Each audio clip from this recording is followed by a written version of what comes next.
பண்டைய தமிழர்களோட சுவாரஸ்யமான கண்டுபிடிப்புகள் ஏராளம். அவற்றில் சில தகவல்கள் உங்களுக்காக. உலகின் மிக பழமையான இன்றும் பயன்பாட்டில் இருக்கக்கூடிய அணைகளில் ஒன்று கல்லணை. இது வெறும் அணை மட்டுமல்ல, ஒரு நீர் மேலாண்மை அமைப்பு. சுமார் 2000 ஆண்டுகளுக்கு முன்பு காவிரியின் காட்டாற்று வெள்ளத்தை தடுத்து நீரை விவசாயத்திற்காக பிரித்தனுப்பும் தொழில்நுட்பத்துடன் கரிகால சோழனால் கட்டப்பட்டது. இந்த நுட்பத்தை இன்றைய பொறியியலாளர்களாலும் கூட முழுமையாக புரிந்து கொள்ள முடியவில்லை என்று கூறப்படுகிறது. ஊட்ஸ் எஃகு உலகில் மிக சிறந்த அதிக உறுதித்தன்மை கொண்ட எஃகு தயாரிப்பு தொழில்நுட்பம். சுமார் 2000 ஆண்டுகளுக்கு முன்பே தென்னிந்தியாவில், குறிப்பாக தமிழகத்தில் இந்த எஃகு தயாரிக்கப்பட்டு வாள்கள் ஏற்றுமதி செய்யப்பட்டன. இந்த எஃகு தான் புகழ்பெற்ற டமாஸ்கஸ் வாள்கள் செய்ய பயன்படுத்தப்பட்டது. இதுவே நவீன உலோகவியலின் வளர்ச்சிக்கு ஒரு முன்னோடியாக இருந்தது. வானியல் அறிவு நட்சத்திரங்களை கொண்டு நேரம் கணித்தல், வானியல் நிகழ்வுகளை துல்லியமாக கணித்தல்.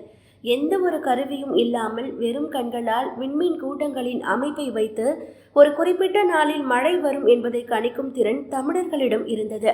மேலும் சந்திரன் மற்றும் சூரியனின் நகர்வுகளை கண்காணித்து காலத்தை கணித்துள்ளனர். வேளாண் தொழில்நுட்பம் சுழற்சி முறை வேளாண்மை, ஊடுபயிர் முறை மற்றும் இயற்கை வேளாண் நுட்பங்கள். நிலத்தின் தன்மையை பயன்படுத்தி மண்ணையே எருவாக்கும் முறைகளை கண்டறிந்து வேளாண்மையில் உலகிற்கே வழிகாட்டியுள்ளனர். உரை கிணறுகள் மற்றும் நீர் மேலாண்மை. சுடுமண்ணாலான உரை கிணறுகள் அமைத்தல், அதாவது டெரகோட்டா ரிங்வெல்ஸ்.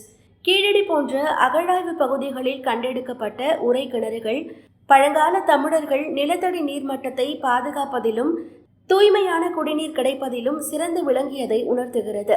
மேலும் நீர்நிலைகளை தூர்வாரும் தானியங்கி பொறியியல் நுட்பமான குமிழி பற்றிய குறிப்புகளும் சங்ககால இலக்கியங்களில் அமைந்துள்ளன. நெசவு தொழில் மிக மெல்லிய நுண்ணிய ஆடை நெசவு. பண்டைய தமிழர்களின் கைவண்ணத்தில் உருவான ஒரு முழு நீள சேலை உள்ளங்கையில் அடங்கிவிடும் அளவிற்கு மென்மை வாய்ந்ததாக இருந்தது. இது இன்றைய மெல்லிய ஆடை தொழில்நுட்பங்களுக்கு முன்னோடியாகும். பண்டைய தமிழர்களின் வாழ்வியல் முறை, கட்டடக்கலை முதலானவற்றை மாமல்லபுரத்தில் உள்ள சிற்பங்களின் வாயிலாக அறிந்து கொள்ளலாம்.